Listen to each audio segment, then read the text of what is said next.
Today's video is sponsored by ExpressVPN, but more about them later.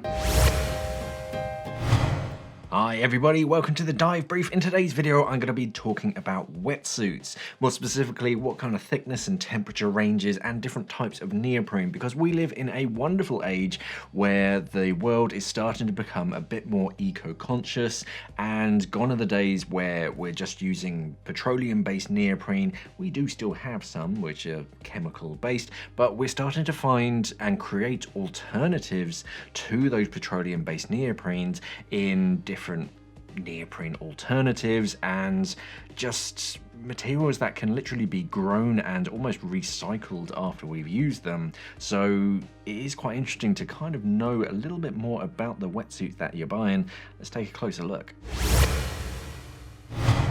Right, so first of all, we're talking about 3mm wetsuits. So 3mm is kind of the thinnest standard wetsuit thickness that you can get. You can find thinner. You obviously have your rash vests and sort of steamer suits, like full body rash vests. You can find some like 1mm suits as well out there. They're not hugely popular, but they do exist. But 3mm is traditionally as thin as you get for a wetsuit. And these are great for water temperatures somewhere around the mid-teens and up. So that's always it depends on how much you feel the cold, the quality of the wetsuit, what you're doing in the water. If you're particularly sort of sedate, you're not moving around too much, the blood isn't flowing, then yeah, you're going to get colder. If you're on longer dives as well. So there's lots of aspects to consider. But if you're on a fairly chilled out dive and the water temperature is like 15, 16 degrees Celsius or up, then yeah, a 3mm suit will be fine. If the water temperature is substantial, like 25 and up, then yeah, the only time it's really going to suck is on the surface, because you've got the really hot sun beaming down on you and you're in a full body wetsuit. But it's going to protect you from harmful UV rays. As far as I can tell, UV light can't get through 3mm of neoprene, so you're pretty safe there. But they are a good style of wetsuit in that very easy to get on, pretty light, not particularly buoyant, especially compared to 5 and 7mm. It's just important that you check out and make sure that you get a decent wetsuit. One that I like is the Cressy Fast wetsuit that comes in a 3mm. It's very easy to get on and take off, and it doesn't add particularly much buoyancy to what you're diving on, so you don't need that much lead to help you get down. But it just takes that edge off, especially when you're diving in warm waters towards the end of the dive. You're constantly losing body heat no matter what the water temperature is, so it just takes that edge off and just allows you to sort of stay covered up and just, yeah, take that edge off. 5mm wetsuits, these are your real Goldilocks. This is where a lot of divers end up investing in their own wetsuit, because 5mm is a great like water temperature range. So anywhere from sort of your almost 8 degrees, depending on the wetsuit obviously, and how physically tough you are, as it were, with the cold. You can survive in a 5mm wetsuit down at sort of 8 degrees Celsius, not for particularly long or extended dives, but yeah, if you can take the cold, then yeah, you probably could go down to those temperatures, anywhere up to sort of like your early 20s, because then yeah, you're in the water, you're in quite warm water, and then eventually you will start to just stay warm because they are very insulated when you start to get into 5mm. I quite like the Aqualung Aqua Flex. Beautiful suit, quite funky colors, especially in the girls versions, but the neoprene itself, when you touch the lining, it's very nice, very soft and comfortable, but the neoprene itself incredibly flexible. So despite being in a 5mm, you do have just the most flexibility out there. I was very impressed when I sort of first tried one on, and yeah, 5mm is that Goldilocks. You can do like all of the teens, so you can still dive in like the Red Sea in the sort of Januaries and their sort of winter time, but you can still dive it at home somewhere like in the UK in the summertime and still get away with a 5mm. It's plenty. You do still get that sort of cold chill down sort of the back of your neck when it first water gets to you, but after that, it's perfectly fine. And then if you want to, you can buy something to go over the top of it or something to go underneath it as a good boost to your core. But yeah, 5mm is where most people tend to invest in a suit, because anything where you're diving much warmer, they end up just going with a shorty or a rash vest, or anything much colder, they end up with either a dry suit or maybe even a semi-dry. Being safe and secure online is more important than ever, with more and more companies wanting to get a hold of your information and selling it on to the highest bidder. This is where ExpressVPN comes to the rescue. They have over 3,000 servers in 160 different locations spanning over 94 countries, and this list is growing every single day to help protect your online identity. Their VPN works on Macs, Windows, iOS, Android, and even routers as well.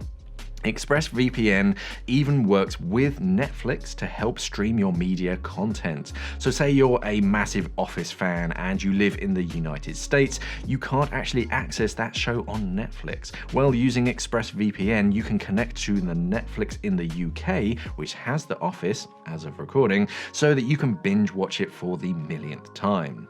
To our viewers, you can get 3 extra months free when you sign up for a 12-month package by clicking the link pinned in the comments. So if you want to stay safe on the internet and watch your favorite streaming shows, then you should consider ExpressVPN. Okay, back to the video.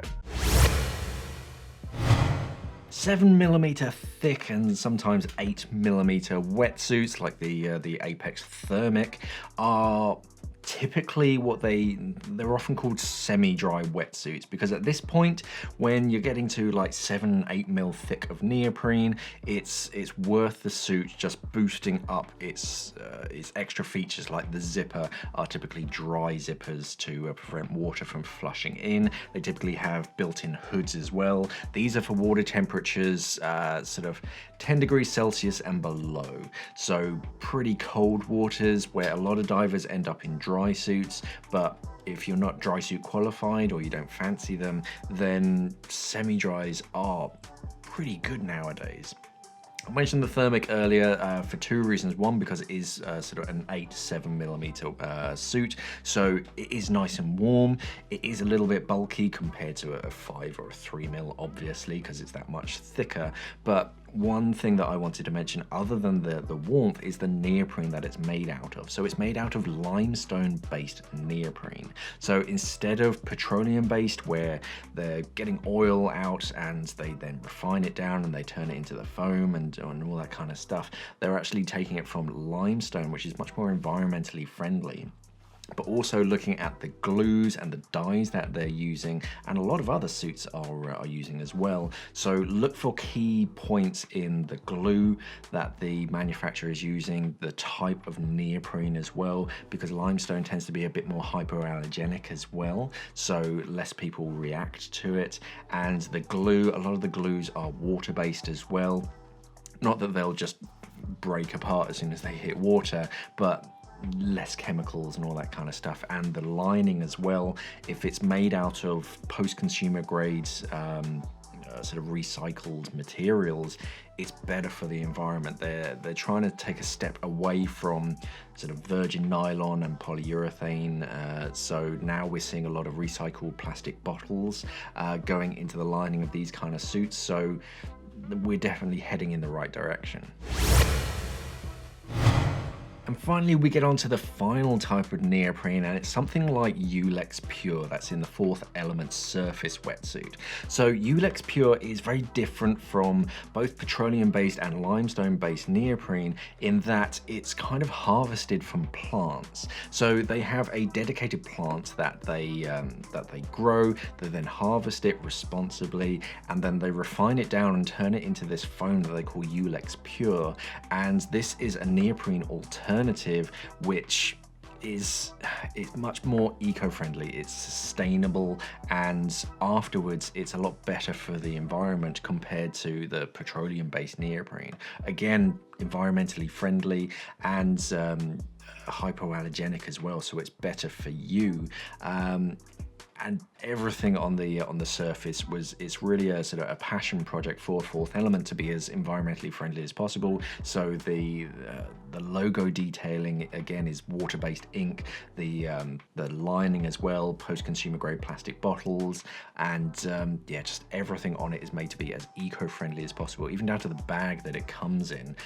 So yeah, I think this is a step that the industry is taking towards. It's just they're taking their time because it's a new material, so of course we don't know how it lasts with compression and repetitive compression, as well as keeping you warm over years and years, because people own their wetsuit for a long time before they trade out for a new one. So we kind of need to make sure that this material is up to scratch in the long term before the entire industry is going to switch towards something like this. And now you can find neoprene alternatives, something like Fourth Element Thermocline or the new Apex Thermic Carbon Core. So these are a material alternative to neoprene. So if you do react to normal neoprene, then you can sort of use this alternative. Granted, they're only, if you wear them by themselves, they only equate to something around like a 2mm thick wetsuit, so they're not particularly warm when you compare it to a 5 or a 7mm, but they are a better hypoallergenic alternative. Now, they work in a similar way, except they're usually 3-layered design. You have an inner layer, which helps to trap the water and stop it from moving around. It kind of holds it against you to keep you nice and warm. You have a semi-permeable membrane in the middle, which stops the wind from cutting through, but it also helps prevent heat from leaving too quickly, and then a protective outer layer. But these are a great alternative to neoprene if you just need something to, again, just take the edge off. And they also come in separate parts. You can either buy a full-length suit, or more often you find two-part suit. So you have separate leggings and then a top. So if you are an unusual shape, you can get a separate top and a bottom. Again, a lot easier to get on and take off, and you can kind of pick and choose the coverage that you want for that particular dive. So if you need a bit more warmth over your core, you only wear the top. If you need something only on your legs, then you put it on your legs. But it's definitely worth checking out, so that if you're thinking about just a rash vest, but you need something a little bit extra, instead of a full-on shorty, you might get away just with a neoprene alternative. So wetsuits, they come in all sorts of different neoprene. It's not all the same, and a lot of the time the reason why a particular wetsuit is more expensive than another wetsuit is because it's made out of a different neoprene. The lining is that much different, and the internal lining, I could do an entire video just on different types of internal lining, because it's not all the same, and most suits will have a different lining to the chest and the back than it does to the extremities, because there's no need for a big plush lining over your extremities. It's more important to keep your core warm. But going forwards, is it worth having these kind of sustainable sort of new plant-based neoprenes, or should we just keep going on with the usual neoprene because we know how it works? Let us know down in the comments below. Thank you for watching, and of course, safe diving.